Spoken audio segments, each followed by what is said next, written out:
Cool.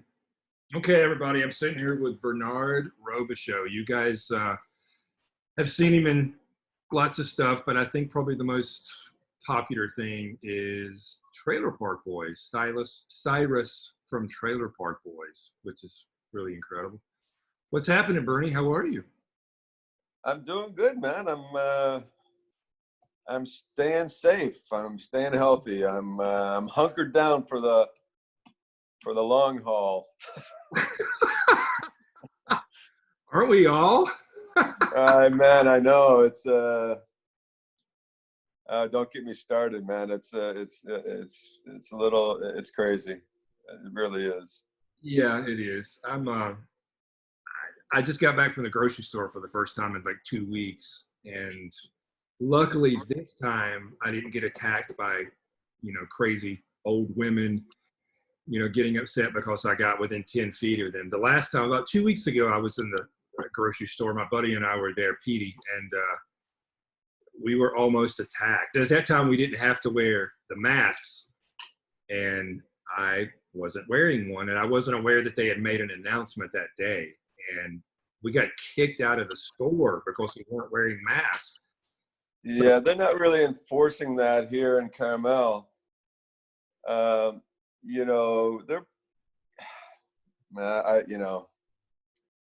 this is flu season, bro.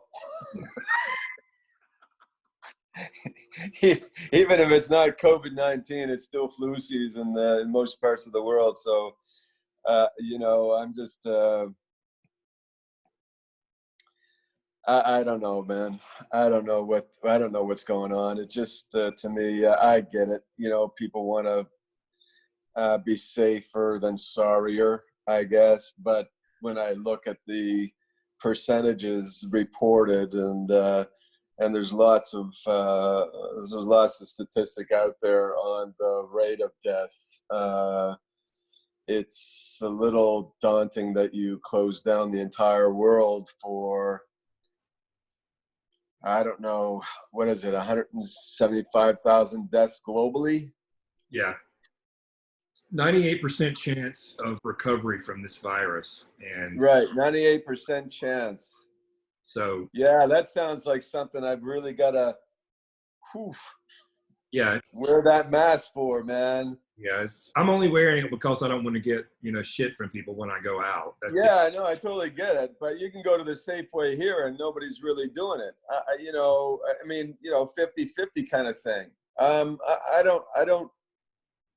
I mean, if it's not aerosol, if it's not airborne to some degree, unless somebody's coughing all over you, I don't know. I honestly, I don't get it, man. It just boggles my mind. You can, they're talking about social distancing, but yet people are inside the grocery stores. They're closer than being 6 feet away. Most times you got to pass them, walking by them and everything. I don't know. Honestly, I don't get it. I don't get it. You go to the beaches, you go to the parks, people are out there, they're doing their thing, Can you go to the beaches up there still? Yeah, you can do the beaches here. Yeah. I mean, the Carmel Beach in itself is pretty wide. So, you can avoid people if you need to. I get it. I get it. If you want to stay away from somebody from 6 feet, worried about somebody coughing on you or something, or not shaking their hand. I mean, do what you got to do for your own sanity. Yeah, that's cool. Yeah, I was personally speaking. I figure if cancer didn't kill me, then this sure shit isn't going to. That's for damn sure. No, that's true. I don't know that I closed down an entire global economy. I understand the Spanish influenza, killing 50 million people. I would call that a pandemic. 175,000 over 8 billion people. I don't know if that's a pandemic, man. I think cancer is probably killing more people in the run of the year.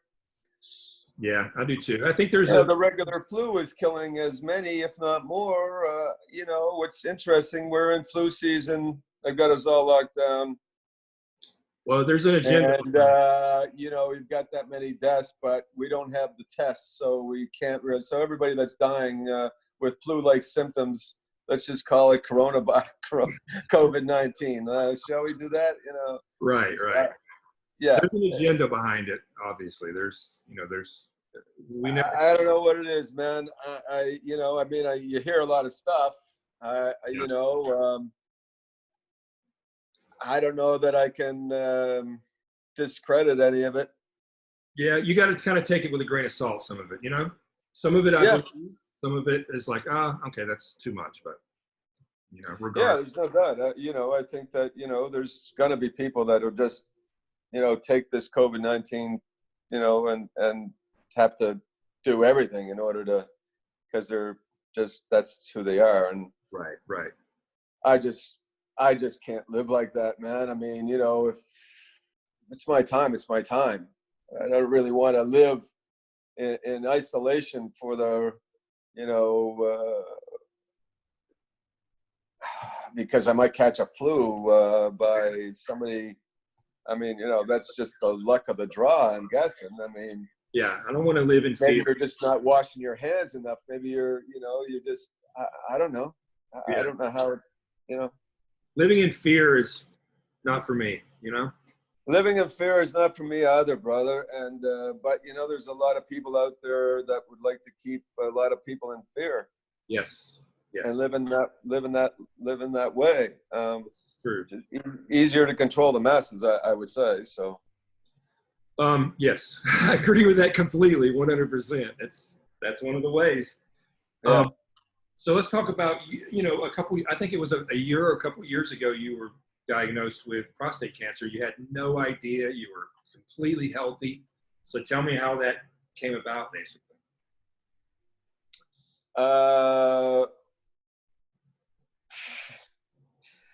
You know, at 45, you're just not producing the same testosterone anymore. I think if you grow up as an athlete, you're always looking for an edge. I mean, clearly as in the entertainment business, you know, and always playing a bad guy. I mean, I never had to go to the gym, but I mean, that was something I did because I grew up as an athlete. So I just wouldn't know what to done with myself if I wasn't working out or doing something, you know. Right. And my girlfriend at the time was a nurse, and I talked to her about, you know, getting some a testosterone patch or a pill, orals, to increase my testosterone levels, to you know, better workouts, better sleep, you know, all those things, right? And she said, no, you know, that's probably not the way to do it, because then you really don't know how much of the testosterone is actually going through your system. Right. Whereas if you take DHEA, which is kind of like a supplement, it helps with the normal production of your own testosterone. So it really just brings your testosterone to a level where it should be. So, you know, you go see somebody, you get some tests done, they give you a prescription, because in Canada it's a prescription. Down here in the US, you can buy it over the counter. Right. So I went to see my girlfriend's you know, friend, who was a you know, holistic nurse. Right. Filled out about 5 pages worth of stuff. Said, "Oh my God, you're like 50, you know, 7. My God, you look like you're 40-ish." And I said, "Oh." And she gave me the prescription. Right. Thinking that there was nothing wrong with me. You know, I was probably on it for 3 weeks when she called me up and said she canceled the prescription, and then my PSA levels were almost 8. And, you know, I needed to see a urologist. And I said, "Oh, okay. So what's that anyway? What's that PSA thing?" "Oh, well, it's just, you know, something to do. You know, you need to need to see a urologist. You know, it has to do with your prostate. I said, oh, okay, all right, that makes sense. Yeah, all right. I mean, I still didn't know what she was talking about. So I said, well, so what? I just call up a urologist, and then they give me the prescription, and that's it's got to go through them now. Sure, I don't know if that's the way it's going to work out, but you know, you need to call your urologist anyway and go talk to them about this thing. And I said, oh, okay, fine. Hung up the phone. Said, yeah, all right, fine, whatever. Picked up the phone again. Called up a buddy of mine who's I play golf with. You know, is a urologist, and said, yeah, I got this PSA thing. It's like almost 8. And I wanted to take this DHEA, and apparently got to talk to you about it. So just wondering if I can come in, you leave a script with Victoria at the desk on Monday, and I'll come pick it up. Yeah, Bernie. Yeah, I'm just on the golf course right now. Yeah, but yeah, just call me Monday, and we'll figure it out. I said, okay. I'm thinking all this time. I'm thinking, see, yeah. Membership has its privileges. I just call up the doctor. Did it myself. I don't need you. Right. Yeah. Anyway, that's not how it went down, clearly. I mean, you know, first it was like, oh, no, you don't want to give it to you yet. I want to, here's some paperwork. Go get this test done. Then it was another, you know, oh, yeah, I want to just like scope your bladder. Just think, well, you know, at this point, we might as well just do a full gamut of tests just to make sure you're clean bill of health kind of thing before I give you the prescription. And I said, oh, okay, yeah, no, that sounds good. You know, first thing it's a bladder test. Next thing is biopsies for my prostate. Yeah, well, we want to rule that out. You know, we don't want to have, you know, blah, blah. I said, okay, yeah, sure. And then, you know, that took about maybe a month, maybe, for all that stuff, to maybe a little less, because he pushed me through stuff pretty quickly. Yeah. And then, you know, before, you know, then it was like, come on in. Yeah, we're going to go over the test results stuff. And, you know, just bring Diane with you. And I said, oh, okay, yeah, great. Yeah, no problem. Yeah, he wants you to come with me. Yeah, probably just want to go over stuff, blah, blah, blah. Yeah. So. Yeah, and then, you know, you find out that you've got cancer, and then it's kind of like, holy shit, like, then you don't hear anything else he says, so I go into shock mode. So yeah, no, I've been, I'm fine now, 3 years, and no big deal, and pretty much, well, they for prostate cancer, I think 3 years, you're kind of considered cancer-free. Right. One of my best friends was diagnosed a couple of years ago. And he had some kind of I think it was like a seed implant or something like that, some kind of new thing that they're doing, and yeah, don't know a lot about it. But yeah, I know that they've got a couple of things. You know, they use radiated, like, gold pellets or something that they put in there in the prostate too, supposed to kill the disease. A lot of stuff. I don't know, man. Yeah, look, at my age, I wasn't planning on having any kids, so yeah, you know, that was not really an issue. Yeah, it takes a while for everything to kind of regenerate nerves and things like that. Yeah, you're gonna have some issues there, but to be honest with you, probably would have had some issues too if I had chemo or radiation or I just died. That would be an issue. This is a big issue on that one. So those were the other 3 things that were. So I went with the sans the prostate. Let's have that removed. So you took the best choice. That was the best choice. Well, it was the best choice for me, for sure. You know, I trusted my buddy. You know, I don't think that he, you know, we've known each other a long time. I don't think his plan was for me to go through that and me not, you know, have a long life. You know, his thing was, you know, you're, yeah, you might be your age, but have more like the health of a 40-year-old. So let's make you live to be 95. And I thought, yeah, 95 is good. you know, Okay. let's do that then. Yeah. Yeah, we're gonna have you. We're gonna have you around for a long time, so you're not gonna go anywhere. Right. That's the plan anyway, brother. So you were an athlete growing up. What got you into acting and stuff?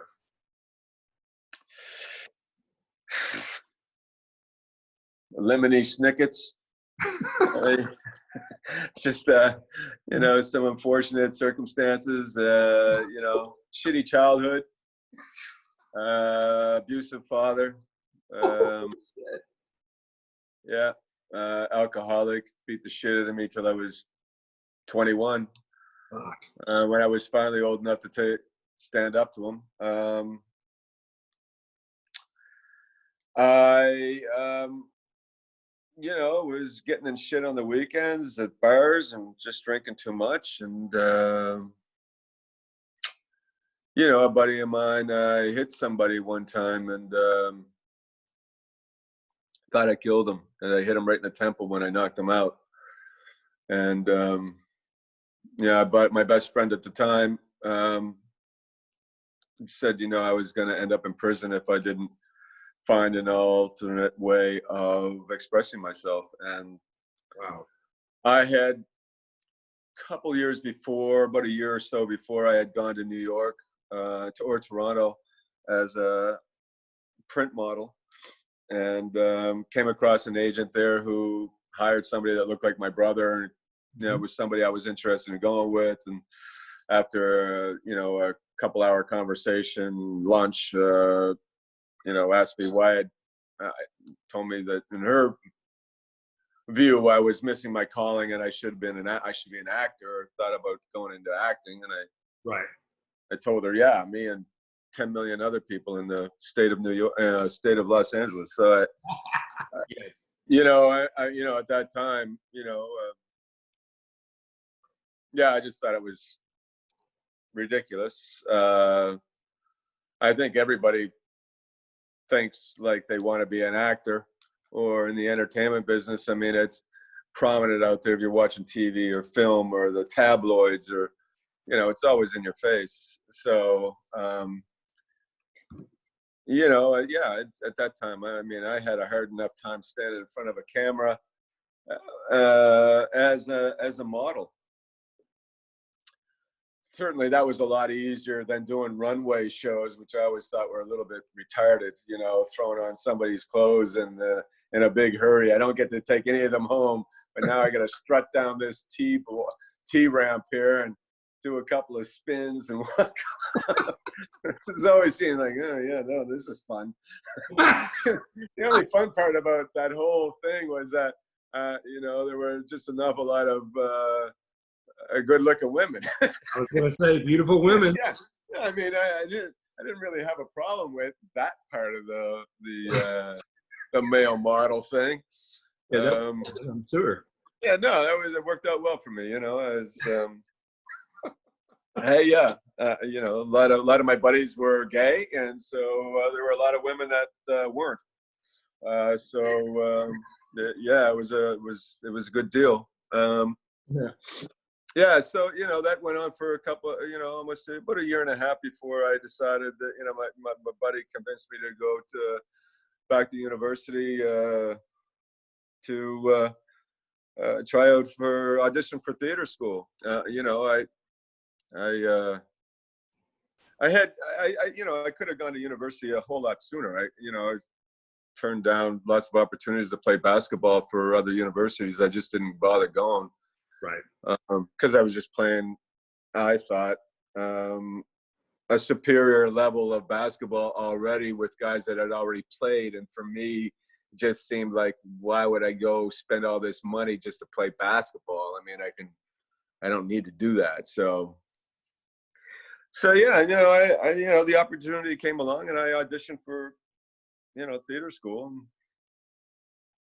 You know, the guy that was running the program at the time, and I'm not going to bother mentioning his name anyway, it doesn't matter, but you know, he told me that I had some raw talent, but I'd never be an actor. I said, wait a second, you're telling me I'm a raw talent but I'll never be an actor? I mean, and I thought, I think, man, who the fuck are you to tell me what I could do or what I'm not going to be doing? You know, so that's kind of shit when people tell you that. But I'm going to let you into the program. So you're telling me that I got some wrong time. I'm never going to be an actor, but you're going to take my money to go into the program. So like, what kind of bullshit is that? You know, that just pissed me off. And I've always really never been a believer of people that are just willing to tell me something and take shit for granted. That to me, there's always jealousies and there's always another, you know, side of every story. And why would you say that? So I just never believed anybody. You know, if you put your mind to something, yeah, and it's what you, when you feel it in your heart, believe me, you know, it may not happen for you today, but if you work hard enough at anything that you want to do, you could probably do it. right. Yeah, so that's how it happened. You know, I took his I took the offer of going to theater school.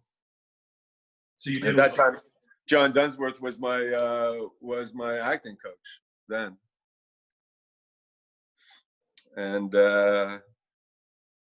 yeah, I mean, I was the only guy that was. Everybody else had just come out of high school, so I was probably 4 years older than most of these people. I had been living on my own since I was pretty much 16. right. So, and still going to high school. So, you know, I mean, I had lived a pretty good life by the time I had gone back. John thought I was interrupting the class because I was the only oddball in the class, of course, older and had all this, you know, life experience. Right. My voice coach, after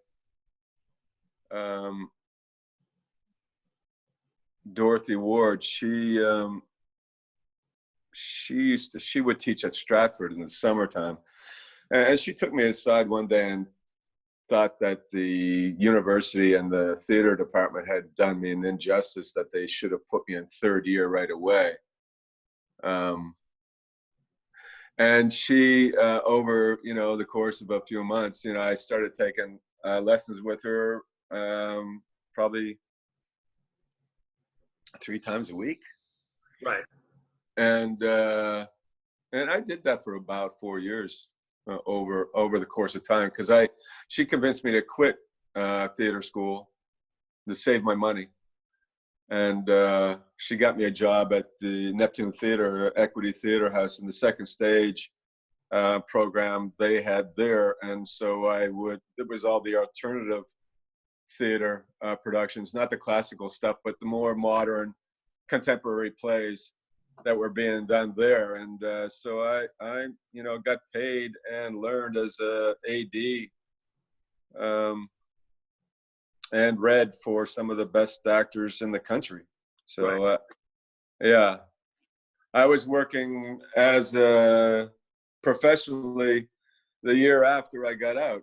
You know, so about a year after I quit university, I got my first paycheck.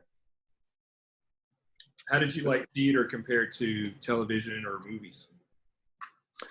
Well, I mean, I love the experience of film and you know, of theater, because you know, it's more of a growth process. You know, you start from your first rehearsal to your, you know, your last show of the run, and you know, your character has changed immensely in most cases. So yeah, the overall experience from an actor's point of view, in my opinion, is more rewarding in that regard. I think that you live the character's life a little easier. I think you can do the same thing in film and TV. I just think that, you know, when you're doing a play, of course, it begins, beginning, middle, and end. So it's every night, same thing. But in film and television, it's, you know, depends on how long the shoot is going to be. Let's say it's an hour, half hour show, maybe 3 or 4 days, an hour program, 7, 8, 9 days, maybe. You know, if it's episodic, you know, a movie, you know, Yeah. depends on the budget, right? I mean, so who knows? But, you know, I tend to think that the characters that you portray in film and television, unless they're the supporting and lead roles where you can actually get some meat on them, a lot of the roles that people will get are, you get a couple lines and away you go, they like your look, and if you're lucky enough, then you got a job and you can say that, but you could have delivered that line about a million different ways and they would have been okay with that. Right. Whereas the character that you're portraying in most of the big principal roles, or leads, or the leads, or the anything else is there's a lot of meat to them, so you really get an opportunity to develop the character, and I don't think we have to go too far to kind of realize, just by looking at some of the better trained film and television actors that have probably trained in the theater, right. What they have done with their characters. Daniel Day-Lewis would be a prime example for me to watch what he's done with some of his characters. Even Nick Nolte, really. I mean, Nick is kind of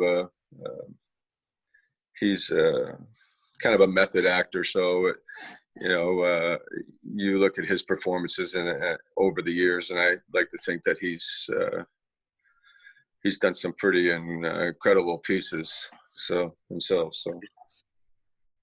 Definitely. Yeah. I think theater is more instant gratification too, right? Yeah. No, no question, because they either like the play or they didn't like the play. You pretty know by the end of the opening night whether or not, how the performance went, and whether or not what people are saying. Right. So there's no doubt about that. Yeah. Yeah, that's right. Film and television, you're never going to know until it actually comes out, and that can be a year and a half down the road after the final edit, and right. All that other. Yeah, once it hits distribution and gets out there for the masses. Yeah. How did the Trailer Park Boys gig come about? I just auditioned, with everybody else. Yeah, I mean, I knew Barry and Mike Clattenburg. Anyway, I just got a call from Barry one night and said, Mike wants you to audition for a part. With, no guarantees, but, we like you for this part. And I said, yeah, sure, no problem. I spent about 40 minutes in the room with Mike, just chucking shit at me for about 40 minutes, and me chucking shit back at him for chucking shit at me. And they sent that tape off to Alliance Atlantis at that time, Showcase. And Barry called me on 2 days later on Monday and told me I got the role. And I said, that's great, man. Thanks. Appreciate it. Oh, don't thank me, man. Thank Alliance Atlantis. I said, oh, okay. Well, all right. Great. I don't even know anybody there, but, thank them for me. I said, yeah. You want to know what they said? And I said, what did they say? What do you mean? Yeah. Don't you want to know what they said when they saw your audition? And I said, okay. I mean, I don't usually hear that kind of stuff, but yeah, okay, sure. What they say. Where the fuck did you find somebody like that?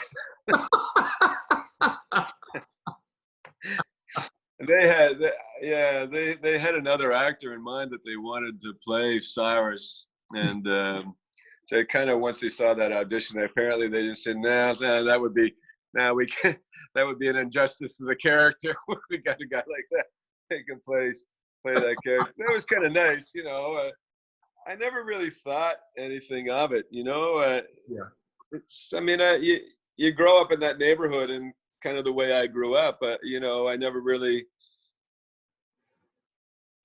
I don't know that I knew that I was going to be this bad guy.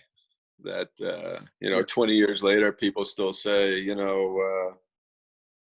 wow, man, that was incredible. I just really love the way you played that part. And I honestly, sometimes I just don't even know what I did to play that part. You know what I mean? It's I think that's what makes it so cool, though. I mean, it was so natural the way that nobody else. And for years, I never watched the show. I mean, for years, I would see on Netflix, I would see The Boys, and I would say, "Who the fuck is this fucking guy with these stupid glasses? Who right. the fuck is this guy?" And I was like, I'm going to watch an episode. This was after years it had been on Netflix. And I watched it and I was like, you have got to be kidding me. It was funny. I mean, it's just funny as hell. And somehow, several years back, I met, through social media, I met one of the guys on the show, Lee. And he Lee said, McGinnis. yes, Lee McGinnis. And he said, man, why don't you come up here? We're shooting season 10. And I said, are you kidding me? He said, yeah. Right. So I went up and, flew up there. And before you know what? I'm going to take a shot real quick. You want to? Yeah. It's all good, buddy.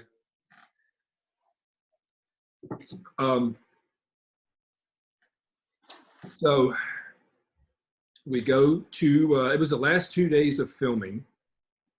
And I don't think, no, you weren't there on set those 2 days. And then they had the wrap. Yeah, I was slated to shoot season 10. I never did, actually. Okay.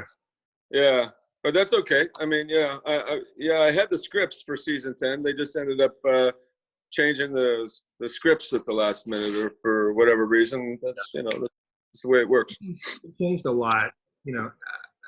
I was a fan of the original, the Group 5 or whatever, where, with you and everything. But we were on set. Everybody was cool. And then Lee said, well, let's go to the, I think it was Canada Day or something like that. And Right. a concert somewhere. I don't know where it was. It was like 25,000 people there. So Right, maybe Citadel Hill. I think so. And so we're there and we're just walking around, and I was wearing not intentional. I was wearing a black leather jacket, and it was, the middle of the day. So I was wearing, at the time, wasn't wearing glasses to see. I was wearing dark sunglasses. So we're just walking around and we're hanging out. And every 10 seconds, somebody wanted to get a picture with them. And so people came up and, hey, can we get a picture? Blah, blah, blah, blah. And they get a picture. And they would look at me and they were like, fuck off. And I was like, yeah, cool. And then the next people would come up and they would do their thing with him. Then they would say, yeah, fuck off. And I'm like, God damn, I thought people up here were supposed to be fucking nice. What the fuck is wrong with these people? They come up doing that. That leather jacket and you were Lee, and they probably thought you were Cyrus. And that's what he said. He said, dude, they think you're Cyrus. He said, go along with it. I said, okay, cool. So they would come up and people were getting pictures with us. We would go to a restaurant, and everybody in the restaurant comes up to us, and I'm like, dude, I'm just going to go along with this. I don't give a fuck, whatever. But it was, the whole country, just loves the show and you and all the guys. It's pretty amazing to see. Yeah. I didn't know how big it was until I went up there. Yeah, it's pretty big, but it's global now. It doesn't really matter where you go. I get it at Pebble Beach. You get it everywhere you go, I'm assuming, right? Yeah, no, there's people in the middle of their golf swing on the 13th hole of Pebble Beach that stop in the middle of a swing and say, holy shit, like, I just realized I thought I recognized you all this time. You're Cyrus from Trailer Park Boys. And I said, yeah, okay. And now the rest of and I might as well just stop being a caddy at that point. At that point, it's all about Cyrus and Trailer Park Boys for the next 6 holes. You ever get tired of it? I think it's one of those things, man. I would think that it'd be very similar for anybody that's been on Star Trek. Yeah. I think that it's one of those things that, if you were worried about that happening and losing your anonymity, then, you know, acting or being in the public eye in some form or another in the entertainment industry is probably the wrong thing to get into. Yeah, that's true. I mean, you know, there's really nothing. I mean, I don't think any of us thought that we were all going to be on for 20 years and become, you know, globally recognized.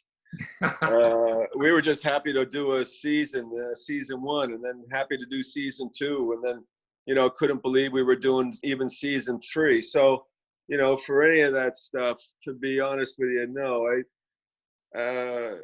you know, look, yes, there's always these guys, people that, you know, will, yeah, to listen to my lines over and over again sometimes is a little boring, as if I'd never heard them before. But, you know, there's a lot of people out there that are just really gracious and generous, and are just, you know, want to say hi and thank you, and, Yeah. you know, or ask a legitimate question instead of asking me a knock joke. And just, to me, that's pretty rewarding. That's pretty humbling. It's flattering. It's yeah, for sure it is, man. I think it's, you know, it's more humbling than anything to me. I just never really expected that would be, that would be me. You know, I don't really think of myself as anybody. I just happen to love the work when I get it, and grateful that after 38 years I'm still able to do it. Fucking great, you know. So if you know, when people have a legitimate question, you know, because, you know, you don't know what people are, who they do, what they do for a living. I mean, you know, I've talked to lawyers and doctors and, you know, pilots and, you know, politicians, I mean, that all watch the show. It's, you know, if they send you a question just to say hi or thank you, I mean, I don't know why I wouldn't take the time, since they did, to reach out, why I can't just say thank you back. I mean, it takes very little time, I think, out of your day to be gracious to somebody who's, you know, just being thankful and grateful for me bringing a smile to their face for, you know, a short period of time. Right. That's great. The attitude that you've got is great with it, because so many people that do what you do don't have that same attitude, you know, unfortunately. But that's, you know, I get it, and, you know, and I can understand why. You know, I've gotten myself into situations where, not unknowingly, that, you know, have caused a lot of hurt, a lot of anxiety, you know, because of the way people can be, you know. So, and there's, you know, your stalkers and things out there, you know, that they don't get what they want, then suddenly they're very willing to, you know, make your life miserable one way or another. So yeah, you know, I get it. Sometimes, for sure, better to kind of avoid all that stuff, and then you don't have to deal with it, maybe. But I think you end up dealing with it somewhere along the road, whether or not it's through social media, or whether or not it's at a bar, or out at a club, or getting out of a limousine, or I don't know, man. You know, it's a tough one to kind of just rule it all out completely. I just don't think that that's ever the case. I think you minimize it, maybe. right. But like I said, I mean, you know, if you're going to say, fuck off, I got work to do, I'm probably not going to respond to that. I mean, if you're going to call me a dick or something like that, or knock jokes, I'm probably not going to respond to that. If you have a legitimate question, I'm probably going to, or tell me that, you know, I've made life easier for you by watching the show. Hey, thank you very much. You know, it's very kind of you to say. I'm probably going to respond to those things and just say thank you. I'm not going to get into too many interviews, and you know, where some people just start asking questions like they got my ear now, and I'm there for them for the entire evening. I mean, come on. I mean, that's not going to happen either. But you know, so I do what I can, and that's all I can do. That's all you can do, you know. I'm gonna let you go because I know you got stuff to do also. But I'm just gonna talk for a second about what we're planning. Obviously, I've got the organization, the Life After Project. When I first, contacted you about you're gonna do a photo shoot for the book that I'm working on. Yeah.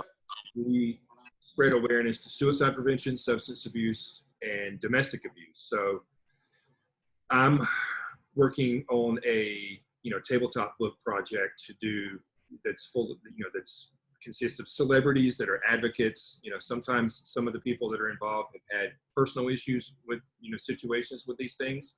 Some people are just simply advocates for spreading awareness. So when all the fear and the craziness passes in the next couple of months, hopefully, I'm gonna, I'll make a road trip and we'll do a cool photo shoot. So yeah, man, that'd be great. Sure. Yeah, that'd be nice. Yeah, I'd like to do that.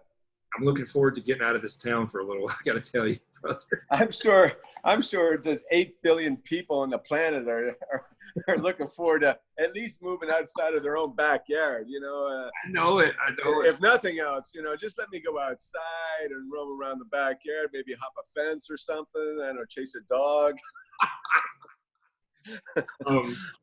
One quick thing. I have a friend that basically cut like a quarter of her finger off by accident. I want you to say hi to her and her son. Her son is a huge Trailer Park Boys fan. He's a fireman and an EMT here, so he's one of the first responders.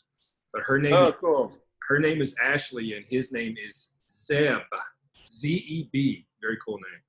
Seb, Ashley, and Seb.